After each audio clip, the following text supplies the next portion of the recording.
Please subscribe to my channel to help me grow. The vibration of my phone pulled me from sleep, harsh and insistent. A text blinked on the screen.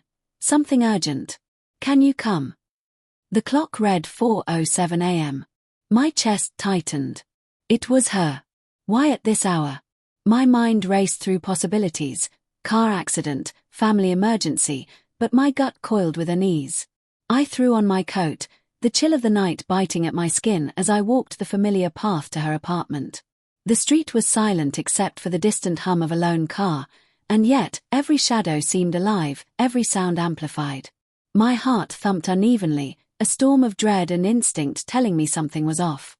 When I reached her door, the muffled sobs and the sharp crack of glass made me freeze. "Open up. Please," she screamed, her voice raw, ragged, almost pleading. My hands trembled as I turned the knob. Inside, the apartment was dark, lit only by the red blinking of her phone charging on the counter. And then I saw him. He wasn't hiding. He stood there, casual, a half-empty glass of wine in his hand, eyes darting toward mine for only a second before looking away. My stomach dropped, a lead weight dragging me to the floor. What is this? My voice shook, brittle and fragile, barely more than a whisper. She ran to me, tears streaking her face. I can explain," she stammered. The words felt meaningless in the charged air between us. My gaze flicked from her to him and back, each second stretching painfully. Her denial, her pleading, her hands reaching for mine. It all clashed violently with the truth my eyes screamed at me. "Explain what?" My voice cracked, fury and heartbreak tangled together in a raw, jagged edge. "Explain why he's here. Why you?" I couldn't even finish. The betrayal was so dense it pressed against my lungs, squeezing every rational thought out. She stepped back, her voice softer now, almost desperate. "I didn't mean for it to happen. It was just a mistake, I swear, mistake." The word hung in the room like smoke. The smell of wine and fear filled my nose. I could hear my own heartbeat hammering in my ears, loud, accusing. I wanted to scream, to strike, to break everything around me. But the betrayal felt intimate, surgical, slicing straight through every corner of trust I'd built. A mistake.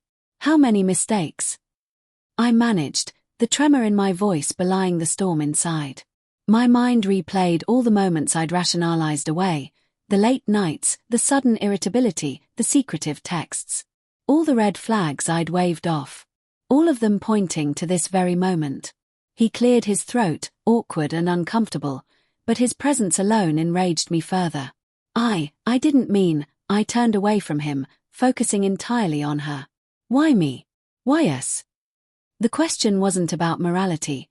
It was about devastation, about the foundation of my life crumbling under me. Her sobs broke into quiet gasps. I was lonely. I didn't know how to stop. "I'm so sorry." Her confession felt like acid on the raw wound of my trust. I swallowed hard, trying to steady my shaking hands.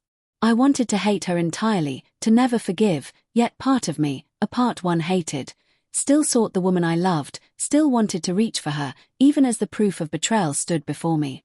Minutes passed like hours. I didn't cry, didn't speak. I just let the silence stretch, letting the reality of her choices, of his intrusion, sink into every fiber of my being. And in that silence, I realized, some wounds can never fully heal. Some trust, once shattered, can never be reclaimed. I stepped back, a cold clarity washing over me. I need to leave. Not angry, not vengeful, just certain. My world had fractured, and nothing could piece it together again. The door closed behind me with a finality that echoed louder than her screams ever could. Outside, the night was calm, indifferent, but inside, my heart would never feel the same again.